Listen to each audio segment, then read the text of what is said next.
team consists of 2 driver operators, a coach, and a robot. The robot must be built from materials specified in the game manual and fit within an 18-inch sizing cube. After the match starts, the robot may expand. Each match is played with 4 randomly selected teams, 2 per alliance. Your alliance partner for one match may be your opponent in another. The game is played on a 12-foot square playing field with a foam tile floor and 1-foot-high walls. At opposite corners of the field are 2 corner vortices, red and blue.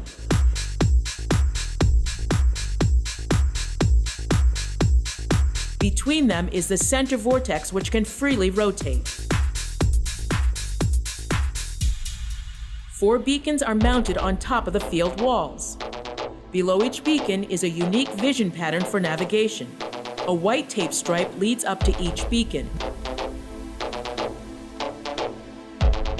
The field is divided by red and blue tape stripes.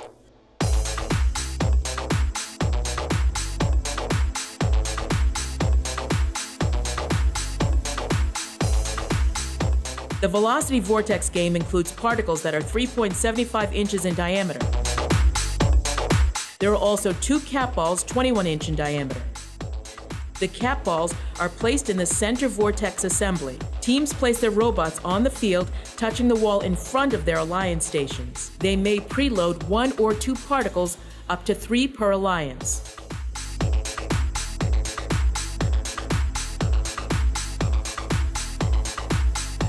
Before the match, field personnel randomize the 4 beacons. The match begins with a 30-second autonomous period. Robots can only operate by pre-programmed instructions. If a robot presses a beacon button matching its alliance color, the alliance is awarded 30 points. Also, an additional particle will be added to the field before the driver-controlled period begins. A cap ball in contact with the floor will earn an alliance 5 points. Each particle scored through the center vortex earns 15 points, and particles scored into corner vortices earn 5 points each.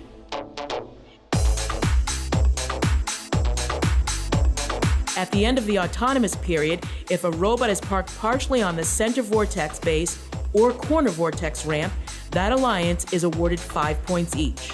If a robot can park fully on the center vortex base or corner vortex ramp, the alliance is awarded 10 points each. After the autonomous period ends, the field personnel introduce additional earned particles into the field. Then the 2-minute driver-controlled period begins. Now each particle scored through the center vortex earns 5 points.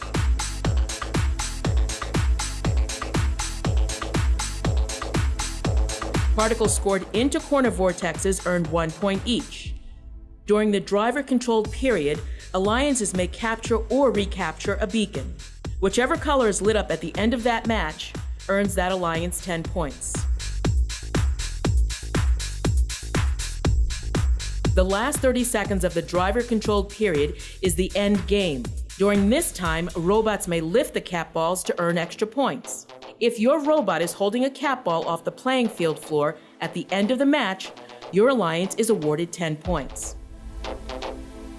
But if your robot can lift it above the center vortex crossbar, your alliance earns 20 points.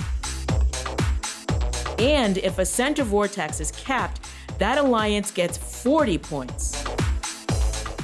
The game manual also lists various penalties to help ensure fair gameplay. For example, robots may not descore a capped ball. A robot may not extend above 29 inches before the end game. A robot may not damage the playing field. A robot may not pin another robot.